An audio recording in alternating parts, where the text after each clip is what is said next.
Bien-aimés dans le Seigneur, bienvenue dans cette émission. Nous continuons avec les divinités qui reçoivent l'attribut de Dieu pour s'approprier l'attribut de Dieu, créateur du ciel et de la terre.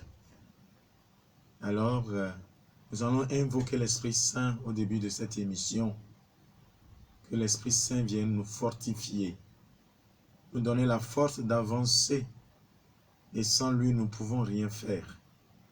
La partie technique est assurée par là-bas et Agim. Et tout à l'heure, ils nous donneront un chant à l'Esprit Saint. Et avec ce chant, nous allons tous ensemble invoquer l'Esprit Saint dans notre vie et dans la vie de la radio.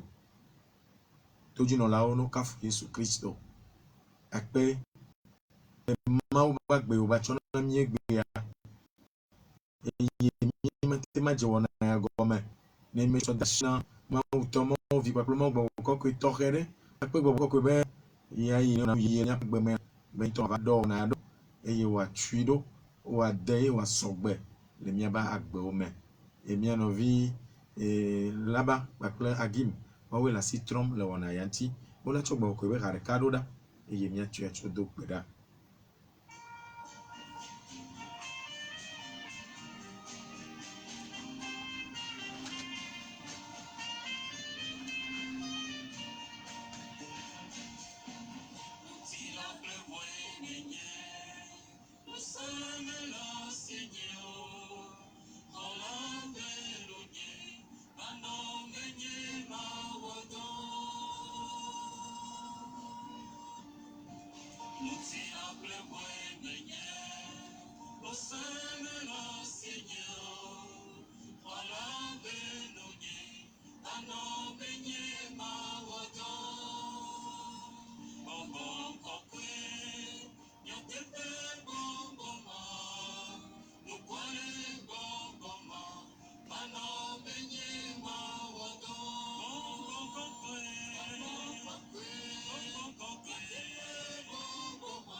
Je suis fait de chair. Je n'ai pas de force. Dieu, prends pitié de moi. Demeure en moi pour que je puisse travailler. Esprit Saint, esprit de vérité, de justice, viens demeurer en moi pour accomplir la mission. Esprit Saint, esprit de vérité, de justice, viens demeurer en moi pour accomplir la mission.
Seigneur, envoyez-nous votre esprit et pour qu'il renouvelle la face de la terre. Père très bon, par Jésus, vous avez promis que quiconque demanderait votre Esprit Saint avec la confiance d'un enfant, celui-là ne serait pas déçu. Sur la foi de cette parole, nous osons déjà vous remercier pour le don sacré que vous voulez nous faire. Merci de nous aider, nous aussi pécheurs, à nous unir désormais avec l'Esprit Saint, l'Esprit divin. Notre-Dame de l'évangélisation, priez pour nous. Chers auditeurs de Radio Maria Togo, nous sommes dans la joie de vous savoir encore si nombreux dans cette émission. Je salue en particulier tous mes confrères, prêtres et aussi les consacrés qui sont toujours à l'écoute et qui encouragent cette émission. Je salue aussi nos frères, les pasteurs, aussi qui sont souvent dans cette émission. Ils sont tout le temps à l'écoute. Merci au Seigneur de nous apporter toujours plus d'éclaircissement. Je dis merci aussi à notre frère dans la foi qui l'autre jour, après l'autre émission, a passé par la partie technique pour corriger cette expression ou bien ce mot de morguier que nous tous, nous avons l'habitude de dire. Je crois que en promenant un micro-trottoir, nous tous, on va appeler celui qui traite les corps, les cadavres, on va l'appeler un morguier. Merci de ce que il nous a apporté, cet éclaircissement. Ce n'est pas un morguier, mais plutôt comment il a dit, thanatopracteur. Merci à lui de nous avoir emprunté le mot. Merci, vous tous qui nous écoutez. Parlant toujours des esprits de la forêt, je nomme ici celui qui se dit le maître de la forêt, c'est le fée. Et nous avons essayé de le décrire déjà. Et pour la religion traditionnelle africaine, la forêt symbolise un lieu magique associé à l'arbre ou à des cheveux que nous avons sur la tête. Et pour eux, la forêt constitue un espace intermédiaire entre la terre et le ciel. Est-ce que, en tant que chrétiens, pouvons-nous affirmer que la forêt sacrée constitue un espace intermédiaire entre le ciel et la terre? C'est une question. Et cela se traduit dans nos manières de se comporter ou de vivre les affaires de Dieu.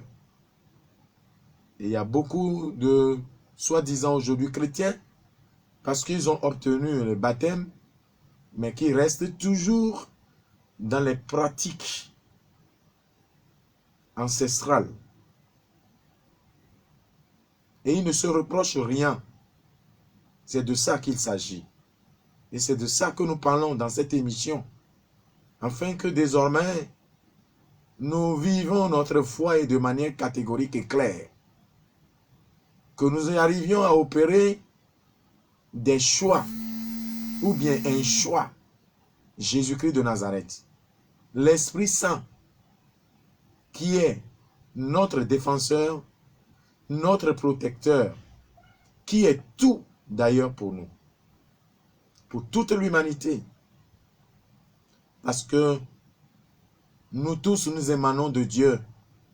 Toute l'humanité est une propriété privée de Dieu. Et Satan ne peut pas lever le doigt pour dire « ceci m'appartient » ou « c'est moi qui l'ai créé ».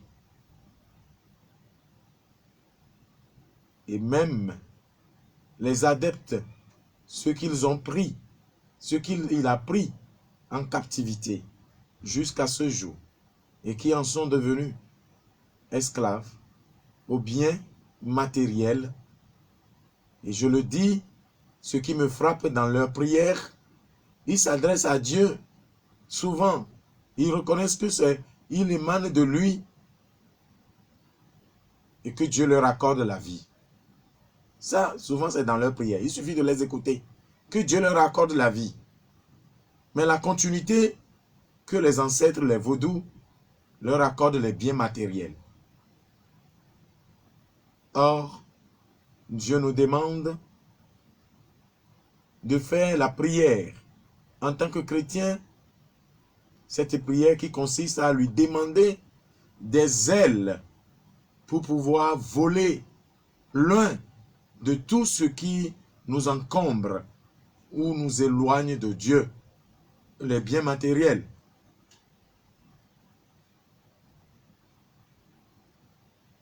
Donc, la forêt ne peut pas pour le chrétien être l'intermédiaire entre la terre et le ciel. D'où le chrétien n'a pas à y inhumer les cheveux et les ongles pour des cérémonies occultes. Il n'a pas à invoquer les morts en interrogeant les cheveux et les ongles prélevés à travers des rituels bien précis et qui doit respecter les normes des esprits mauvais. Où on interroge celui qui est déjà mort, comment il veut qu'on fasse son inhumation. Et si on ne lui demande pas avant de lui demander cela, on doit lui poser la question, qui est la cause de sa mort? Et c'est l'occasion pour Satan d'accuser des innocents dans la famille ou en dehors de la famille. Et surtout, ceux qui ne veulent pas les suivre ou bien ne pas obéir à la tradition ancestrale, occulte. C'est sur eux que tombe souvent ce grand mensonge ou complot. On leur attribue la mort de celui qui vient d'être décédé et pour qui on a prélevé les cheveux et les ongles. Le chrétien n'a pas besoin, n'est pas appelé à cela. Nous avons reçu une mission noble et nous savons tous le talent que Dieu a déposé à chacun d'entre nous. Ne soyons pas des instruments pour Satan. Dans cette émission, on parle de retour. Souvent, des gens parlent actuellement de retour à la source, à l'identité, à notre identité. Quelle est notre identité? Tout peuple qui adore Satan demeure et meurt dans le péché. Et ce peuple n'évolue jamais. Quand on nous demande de retourner à nos sources, c'est encore retourner à Satan, totalement à Satan. Ou bien de retourner à l'esclavage, un mal qui est attaché à notre peau. Et qu'aujourd'hui, nous devons tout faire pour revenir à l'évangile, pour une réparation, et je dirais une sortie de crise pour l'Africain. Malheureusement, c'est maintenant qu'on s'enfonce en proclamant les vaudous comme maître de notre vie. Ce qui a été ramassé dans les forêts. Les esprits ramassés dans les forêts. Pour eux, la forêt possède un centre caché. L'homme veut s'affirmer. Et il oublie ce qui s'est passé dans cette forêt. Ce qui est arrivé à son grand-père ou bien à son aïeux. Avant qu'il ne ramène de la forêt ces esprits très mauvais et méchants. Mais qui prend tous les attributs de Dieu auprès de l'homme, comme sauveur, comme protecteur, comme celui qui fera prospérer toute la génération.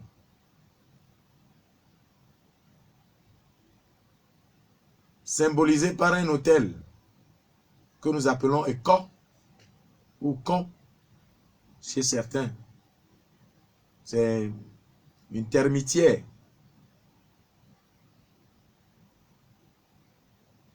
Et n'oubliez pas que auprès de cette termitière, où il n'y a plus la vie, c'est-à-dire les termites ont quitté cette termitière. C'est là la résidence privée de l'esprit de fée. C'est de là qu'il sort et c'est de là qu'il rentre encore. Et après l'inhumation des personnes, on exige toujours la libation le 8e jour. Et c'est auprès de ce lieutenant, Ekon, ou bien termitière inhabitée, termitière qui n'est plus vivant parce que les termites l'ont quitté. La demeure des rats, c'est là qu'on, après l'inhumation, le 8e jour, on fait la libation. Je le dis à tout chrétien qui m'écoute, qui a reçu le baptême, il n'a pas été forcé à obtenir le baptême de grâce. Quand nous inhumons nos êtres chers, dès qu'on les met en terre, revenons à l'église. Le 30e jour de l'inhumation, demandons une messe d'action de grâce. Même pour le chrétien, un décès devant l'église, à l'église, le corps présent, un être cher disparu présent, la messe que nous faisons, la messe que nous demandons, est une messe d'action de grâce. Nous remercions le Seigneur d'avoir donné cette vie. Nous n'avons pas, la vie n'émane pas de Satan, des esprits de fée, des esprits de la forêt, pour que le 8e jour, nous allons faire des libations pour demander à ce que les ancêtres accueillent cet être humain cher à nous. Ils ne peuvent pas le faire. Ils ne peuvent pas le faire. Satan est déjà dans la gêne du feu. Ils ne peuvent pas le faire. Nous ne pouvons pas s'adresser à eux pour accueillir un cadavre. C'est Dieu qui accueille ce que lui-même il a créé. Nous n'allons pas confier ces personnes à Satan. Que le chrétien soit éveillé. 30e jour, messe d'action de grâce. Et ça s'arrête là.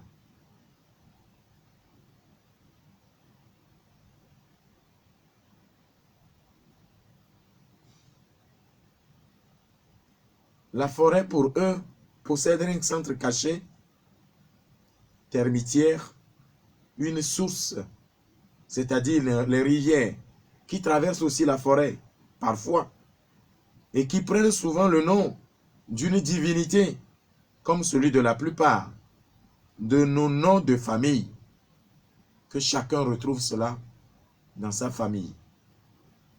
Les noms de mort-né, de mort-né. L'enfant naît, à tout moment, l'enfant meurt. L'enfant naît, à tout moment, l'enfant meurt. On met l'enfant au monde, l'enfant meurt. Alors, il faut des rituels pour qu'il retrouve la vie. En fait, ce n'est pas Dieu qui donne et qui détruit, Mais les esprits se réclament et se combattent entre eux et demandent à ce qu'on puisse retourner le sein maternel de cette dernière à autre divinité peut-être étrangère ou d'une autre famille pour que désormais, quand elle va concevoir, l'enfant puisse vivre. Alors c'est des rituels, des cérémonies et des noms qui sont attribués. Les noms comme Kupo, les noms comme Akakpo, les noms comme Amuzu. Il y en a plein.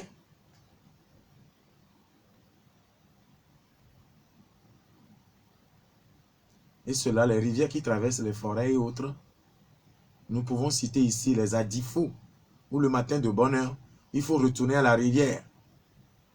Ou bien à Paiement, où il faut tout faire, la jeune fille, pour s'asseoir sur une pierre. Pierre ramassée, où se trouve où? Dans la forêt. Et vous verrez dans la vie de ces personnes particulièrement, ils en souffrent. Si ils ne viennent pas totalement au Seigneur, si ils n'ont pas renoncé à ces rituels ancestraux, je vous dis, regardez dans la vie de cette personne en particulier. Surtout, maman menoué, des milawe, togbi benoué, des milawe, tchenkoudjen, des milawe. Regardez leur vie. Ils en pleurent aujourd'hui. Mais Jésus est venu, ce n'est pas fatal. Jésus est venu, il suffit d'accueillir la foi et savoir que désormais on fait partie d'une famille noble, la famille chrétienne, et vivre de la parole de Dieu pour faire partie de cette famille, mais ne plus répondre aux cérémonies, aux noms vaudous, aux noms fétiches, aux noms de malédiction que porte cette famille. On ne peut pas faire un pied dedans, un pied dehors. Là, on est plutôt à la merci de ces esprits.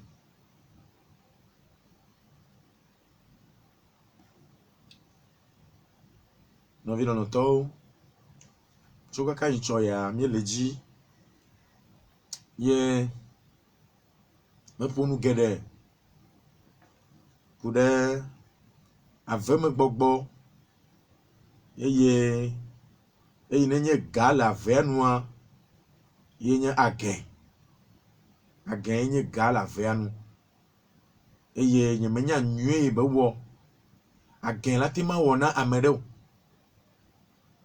y menya, na medonya, na again onu nyure na medekpanu na manya, Satana, modobo yoyo ne tona na yo ajelo. To konu o mari alo nu kuvwen ato amere diere Satana la gblenu le tio e ya megedoane konu pola ya o agbo etenya metabiobio Satana la bla vidi dono ma wewe be na divi Satana la bla vidi dono ple so sube na va suboy ne le vidi me le popo mo via me va va mo voler le sesire on to le nyame le sesire kondi chak popo le sesire Satana la bla vidi dono Porum de kakona mele ne bla vidi dona wa nkati o blero we kule kususu bena na zuyeto na zu dowonu na yeya e go mene chikona wala ve di vile gbo e yene ve de tagune nya wa la vu vidi dona wa bo be Satana ewe mate we e do me ye wo allo ame siame nyabena me ye wo yo ni me ye wo wa mate khom de ketu e magbo yi tokere le nyanu yi onya me nya megbeton to chan akpere nti o gbogbo yi onya so go mejeje ame bote awli don le ye be nya gblomi le ave me nya gento a ganye o ave a me ma we o ave a ageve bela ave me voyons la vemere jiji la megbeto gbota ma wu me de na mo be Satana ne don pona mi ne mota e jagbagba kaka e mi atogbo ya vemere wa jilanda adua ave me do viviti enye nu vonvon e we be ati be lo popo na o bono koye gbova pe be yi nyo xola wo de la wa me gbeto la te dame la te xwame be na yi la no ta pon de ameyo katala wa ba de unchia e yi la no popo me katanta ahanu muno chable le brina meta satana nya hanu muno mi nto mi menyao le mi menyao mi me to Kristo to va bale yu me jema ameyo ne le gboko wa nya be yo le gboko wa we ya o jesi orokyo nko se be jime to tro Kristo to be jime to tro are ameyo ne le gbogbon me church alo church wulu alo ameyo kan catholique yi ke vo bala forka le to are wo be fofon de na funto wa me nya be le tron subo me nya nu subo le ne ma unya ye gbopo ya tron na zereka wa me ne wa ye won be ye tro jimare ye be fofon sese ale gbegbe la gbo ma unya gaga me se gbo esi de bu ye me le kakana fifi na ba mo cho ta de ndema ale gbegbe be wa de tale me le vivi le dru ye mi apo be ame o katana ko vedumo wa gbogbo to mbo dono we viuro na church yo na gbogbo be yin wo yo e ngba wo we edo o le vovon de ko wa de tale go me ne vedu ada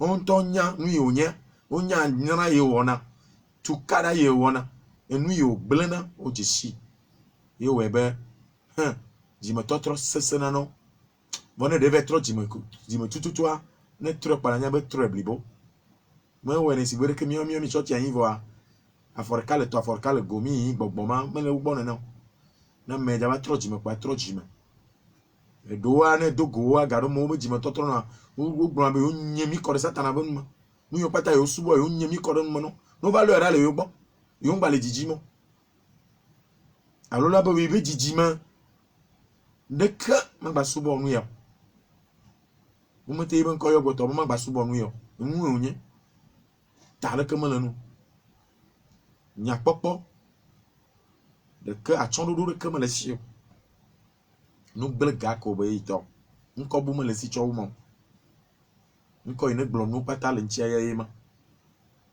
le gbedodoro me yin to evu na do kwinu ela be na gbogbo ko evado edo la douri edo la gblon nu yo nya yen to mo na bono yo ibe nko vola yo me nko wa to la mo me aveko age me glo ibe nya na mi ncho nya to gbo ko e ba darapo me be zame no wa gblem la me gbeton chia ana ba me ala fon edo ama wa me le ibe konyin mo ama wa ejiji be atogo me ne ya la fon il a po ya adogo cho vedu roma popo ire a cho lo po gan a cho ne lo kui me de ojiji ova eji na nuga ko jina da kui anotane alo dala subo kaka kora yingba ele ram yema yemi atogbo khova dari le rola subo e va onyebe amegbeto mawu yine ojipo kla yingba ire kako asubo mado mawu bubu re keto vonama ma ande ma hia wala be bio nude be yenye yibe mawu ne trainer ya le dale le gble agbe ma vivi nu voilà no tutu mawu ba mon venye potia na mi pata kema aveme benyawa yema eko yenye be nope avebe chichina la poko minya nu yini eko vo koma baba o magba no na mo fi ma ya genona nyemenya be na ne eko ogun be ko ine kuwa eko ine ku anyiko ine ku no be gbe adora ka amoro wa o ji o be gan vi onya mu sana gbe bo anu ko na eko termitier eko ine ku aye mo no na eko ma no agbe ba no mo nyemenya be na evona be na baba o lava awanyiko achota jine yi leke lezikiro aba mio ya tere egumadi agbagbe o nyemenyo alo baba o lava dui keke yo ine no nana bene baba o jule ko amavo yo vana nani yemele gbona Kristo to bena de na mekua de na mi dia mevo kwa de mi gba wo chon e da pele focha mi gba chon mi adie o e da pele fe yan lenti magba no blonka gba no blonka kɔnu mɔ patare nɔvi nyawusatɔwɔ me kenam de na numa mo o di ame ko trɔ gbɔva mo tsɔ ame aƒu na gbe o miawo ya fifie mi do na vedu toe be tɔgbi ku be nue kɔnu ye nenema ko di na mema ye tsanku fifia nena ko mi la di enye Kristo tɔa on s'en fout me camion enye Kristo tɔ va ne mi yue ne mia be nua vana ne mi yue ko le mia dome me on va tsɔ na gade na me yi tsa va tɔ na te be yi me le eme voa ele kpɔna teƒe ta mi tsɔ kɔ mi tsɔ mtsina va mi tsɔ me ava mia di mia ntɔ mia ba me de fu yena me gblɔ ba me ntɔ di na ɖokui le agbe me tsɔ mɔ ɖeka na me sia me le agbe me ya ne wonya me mɔ ya le tsɔ ya ne va kɔ me ƒodo gbe na wo me le ya ʋli ŋuti na kuku o na me kuku are mia dze gbagba mi gba di da kple fo da kple fe ɖiɖi are wo va biɔ na me abena ɖe ame kuku abe da kple fe enye ŋɔli yɔyɔ yi mawu nya gbe na mi Kristo tɔ kpɔtɔ le yɔ xɔ Kristo tɔ kpɔtɔ le yɔ xɔ xɔ yɔyɔ ya ezu model dzo ɖe gbeɖegbe tse gbeɖegbe ame kukua va ɖe da kple fe abiɔ bena ɖe meke wui hã meke wui ne gblɔ si me si yi ne wui na yi amea ƒoƒoa me kukua ƒoƒo ma satana ƒoƒo me nu yo mi subɔ tɔgbe xɔ da ɖe me ya me sia me le nu kaka ne ƒome ɖe kpekpe le fitia ame le vedu nu le ƒome wɔnu lo mi ŋutɔ mi nya mi ame ɖewo mi ma gba nɔ wo mo mi me le wo mo ame ɖewo wo le yi le gbɔgbɔm amewo le ƒome ɖe kpekpe me fitia vedu le ame le nu yena me kuwa be yoba ame me tsina gbe o ame me tsina gbe o wo la ɖe da kple feva kɔnu kaka zaga gblogblogbloglo atsɔ kpɔ satana dzi me gblɔ ne tɔnyere ɖe ya dɔ la wui kaka ɖe ne ma tsita ve da adzi ɖe aɖo awɔ dɔ aɖu no wa ne tɔnyere ɖe ya satana ya ku na anyigba ya dzi koko vɔ nyime le gbɔkpɔ me nya be li wa ye na nyime de na nya me kpakpli ele ame ɖe me va no ƒodo na ame ɖe ya ne no ƒoƒo bobobo le awli doma nyime le ya de nya me kpakpli satana me be me no ƒo yo amegbetɔ ya to le me ko to na aba me kema mi dzɔ hafi dzɔe kabli Kristo tomate du satana ele vɔvɔ ne mele nyui ɖo ɖe nye Kristo tɔa wo na ŋusẽ be na de gble satana dzi no abu na de gble gbegble dzi nu gbegble ko na nye ɖa le ɖokuiwo me na nye ɖa le nɔviwo ŋuti fa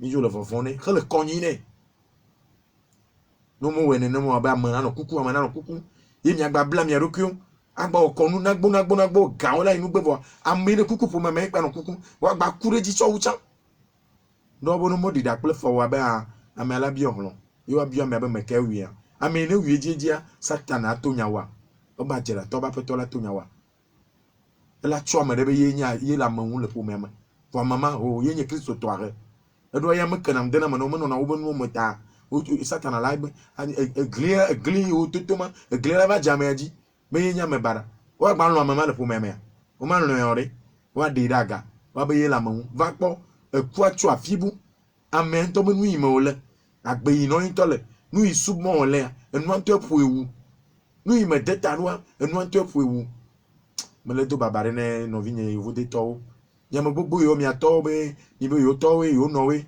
yewoa se yewo be gbekoe yewo tsɔ nuwo ku kɔ ɖe ne mi hafi mi tsɔ yevo dea mi dzo yevo dea vɔ yevo dea menya nɔnɔ vɔ ale kala sa o mi kpɔtɔ li ɖi ɖa mi dzagba mianɔ fa dɔ yɔ gbogbo tɔwo yɔna vɔ mi dzagba mianɔ fa dɔ yɔ ne wa kpe ɖe mia ŋuti eɖoa mi me vo mi dza mi xexa mi ŋutɔ mi nya mi xexa afawo le mia si amewo le fi afawo le si wo le bogãwo nu vɔ wo me kpɔna dzidzɔ gbeɖegbeɖegbeɖo wo me kpɔna dzidzɔ wo ma ko nu si be ɖeke me ko na nu eno amegbetɔ be nukoko wo ma gba te ko nu mɔ wo ma trɔ dzimea nu ka me wo de ta le wo be tɔgbe be nue ye wo trɔ le va le gblɔ na amewo vivia be miatrɔ yi gbedome mia dze si nu yi mi nya yɔ nke ya mi le ma fifi wo gblɔ be miatrɔ yi gbedome ne mia dze si fi mi tso fika mi tso mawu me mi tso ya ye wɔ dziƒo kple anyigba satana ŋutɔ nya be amegbetɔ me tso ye gbɔ etso mawu me ye eyi tɔ ke le me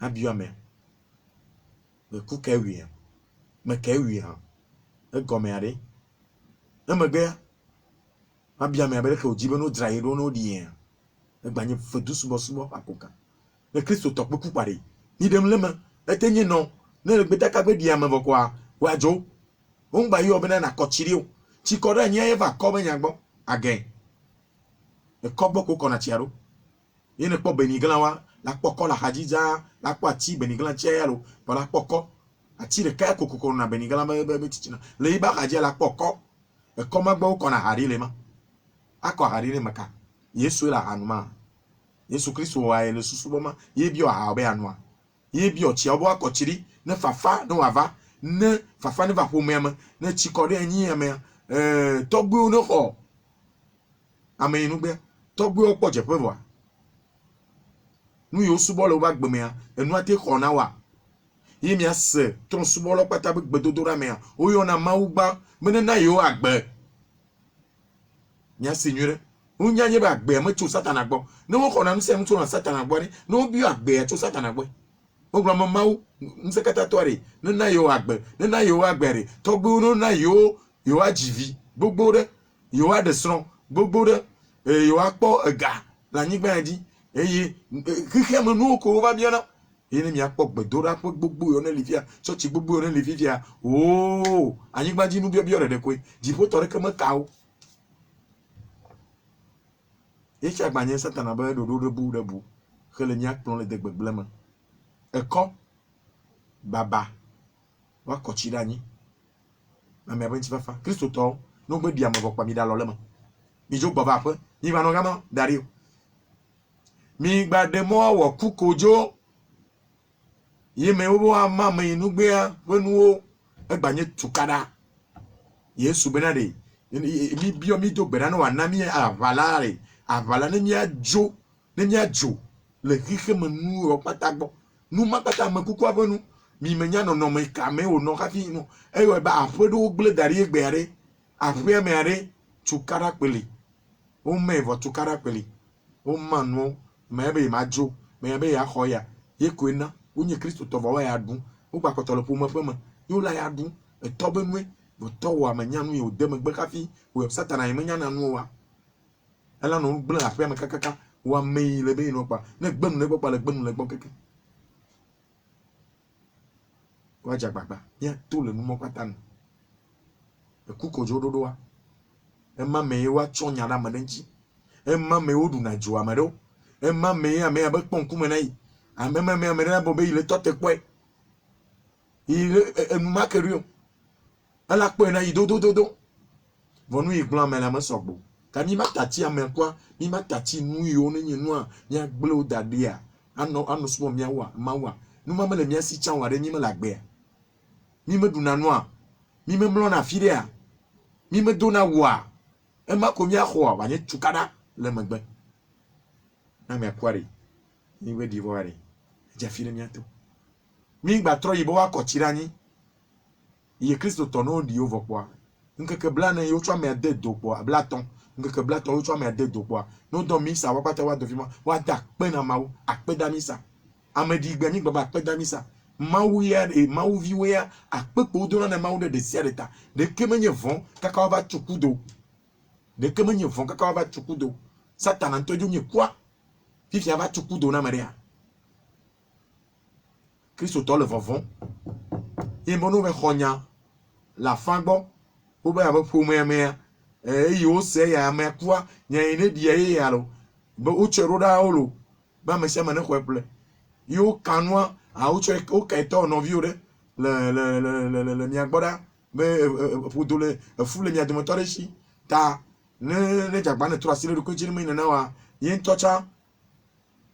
tocha viacha alo nle dolo oh ye kristo to na vovon abe wi leke mawero leke nyamawero leke obeleko no khonya cho satana gbona na ma khos jise enye kristo to a kama makado makplo yesu do alo makado makplo ole mianti gbesi agbegbe kema aveme be yawe mo alo nye pe la veme wa cho gbova pe ale ha pe yo ele eye afiado wa o ba pe ma a cho de tugbe na yin de pe aji mi bi ose no wa to na mi e dan be gbogbo ye to na le pe me dona o ba ta me Moi, je vais faire des backpop pour ça dans la fille, la fille.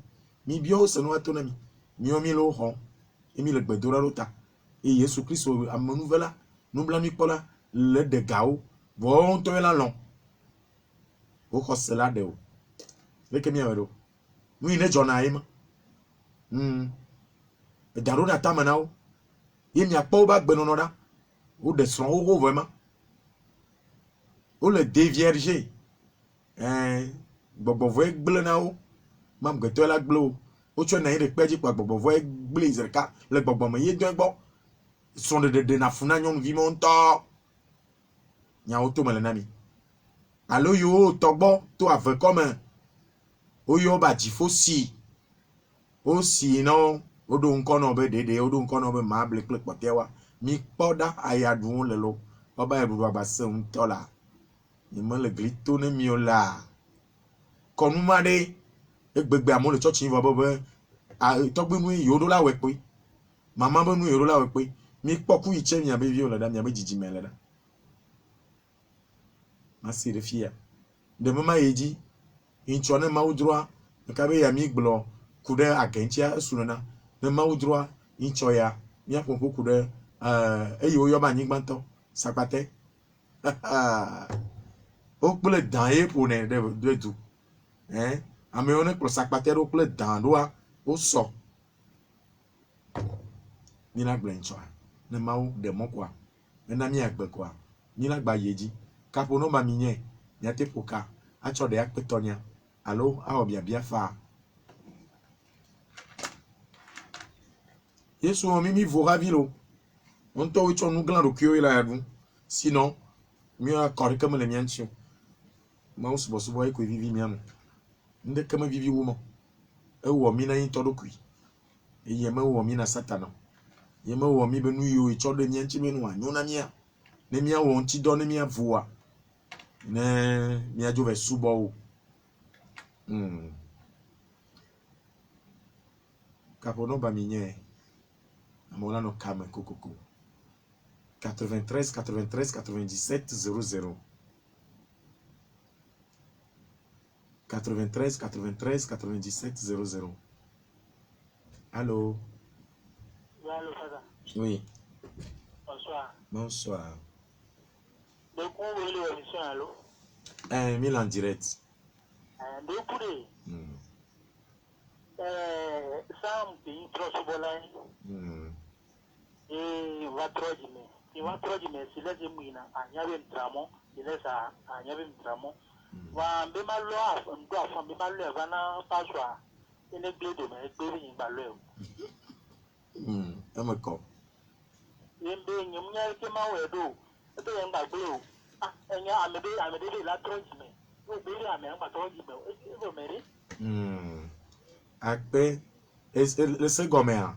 Ne le ble afan, le ble un le intonchi yelo. Ye nchi be blono nena. Mate weo, nse chama le si ba kwa fan agle domo. Enu kwela bagle le nchio. Yeta la ho numéro hors antenne ne mi pa ne mi adoto. Mi akpoda benade rano pe kaye mi atuchoro da. Alors que mia wedo akpere nchio ran. Que le gbedo drunyu bena yebe ya deda kwa fadela kweno. Fadela akpere nchio akplo que ye ma afokure que vana o pakple jijimo o. Zireka une fois de bon. Ta nemi toi troyo nema anya fi mado fada igbo mado roda. E yila chole igbo uchowu ne wa ho. Yo. Akpe mleo. Merci. Allô? Tegbe amen. Me fon lo. Ma ouye. Akpe na mi ochan. Yewe tododo. Amen. Merci.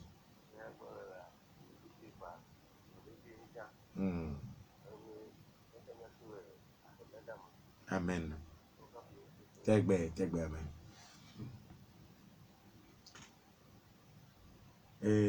Allô, oui. Allô, Amarele Kama, oui. il est tout dit.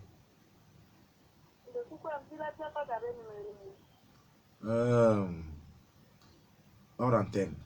Le misam le on a yamgbea. Nyati mayo. Akpe. Enyo. Ni le dakpe. Amere mbal Cameroun, je crois. Amere le Cameroun. Allô? Allô? Allô, Fada. Oui. Cristo. Tegbe men. Mayoto Bogalo. Yo, Tony Vogantore? Bogata Kokaka. Akpe. Akaka lo wona nsatumi lo. Akpe. Wona nsatumi. Akpe enyagobowa ande bobo dele menya. Bobo de ngalo remolo. Akpe. Kaka. Akpe. Ma on est domi msen wouma. Akpe. Ni le dakpe na Yesu. Le doji le miaba gbeme. De kemado vovona mio. E do mi nyabe ame ne wo mi anyi lolonto. Satan ni tukara la gbeme na magbeto. Vo aglobo bi yenye nyu to be ona nyu na ma. Mate wo nyu na ma de ko. Ye no vire le kame. D'accord. Amayo moins do nomba wa 93 77 50 50. On a te obia bien fa. On a te chode so petonya fa. Allô. Tegbe amen.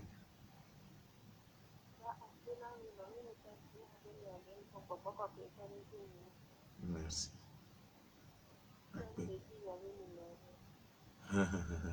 Enyo.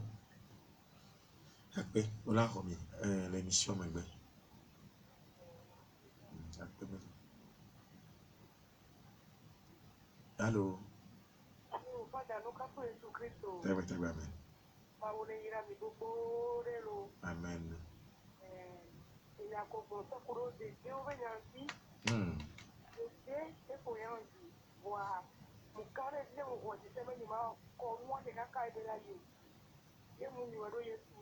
Amen.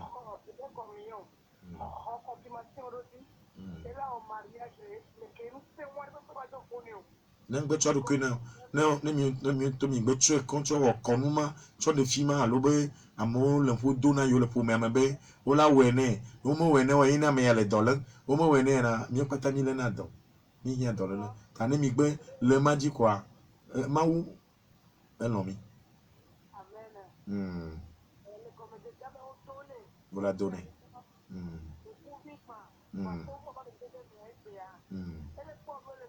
Amen.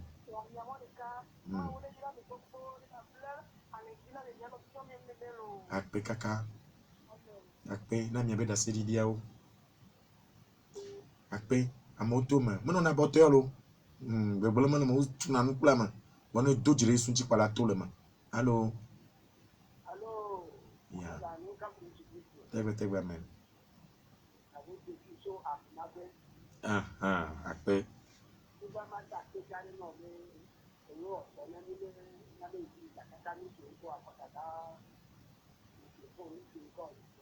Mountain akpe. Akpe me leolo. Akpe ma we to yebe ko akpe kaka.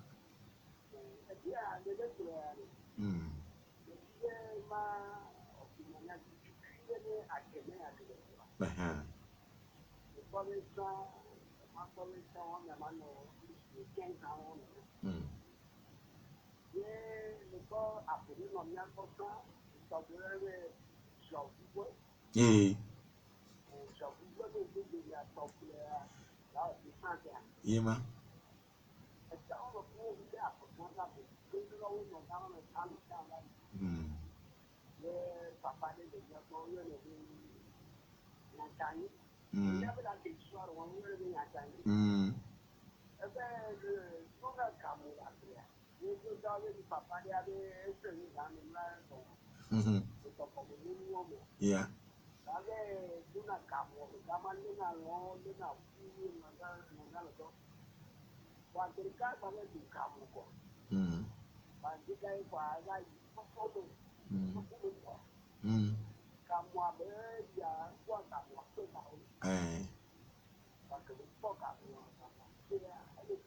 Éclairo.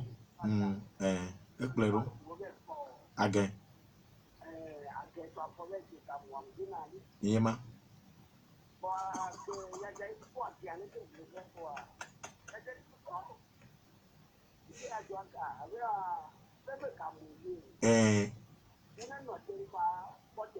Yema.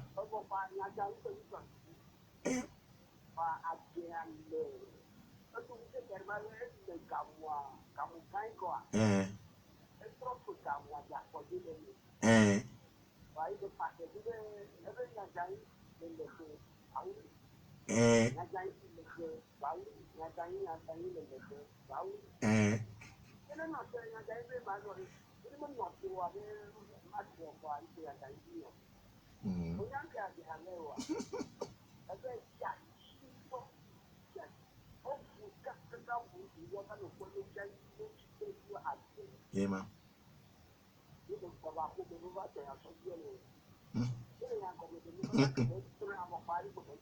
Ekuzerka.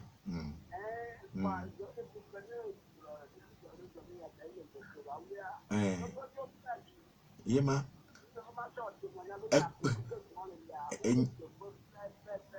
Yema. Akpe. Mese nyama nyawo nyi metse nti nyama menye glito nyama tonto ni jola akuma pe nyawo. Mese le devi me. Akpe. Akpe le tanye poncha. Amen. Akpe. Yo no vin no to egbeto amawo ba demo ne demo a nyagba yeji nchoya. Nyamo pata ogbola nya tepu wonye. Epo agenpa nyabo wangbaja me gbaja vo wo ekui le nyabo we ha ngbaya chi agbo tovo kwa anywema ma wo mi tu agbe na mia Satan ava vo kurkule nya do megle komi bo menyo bo nya subo akpe na da sedidi mo no vi yo patane yo jibe toche no vi ni ele globe yi ba fan ele be ade ya tue ya gbem le gbo vraiment pro la ple ane jabagba ni pazande ya ni jabagba no ayom nemia akpo nyamada ma un sekata tona yira nya do to signala le tola le vila la ple boko kola mon comme amen.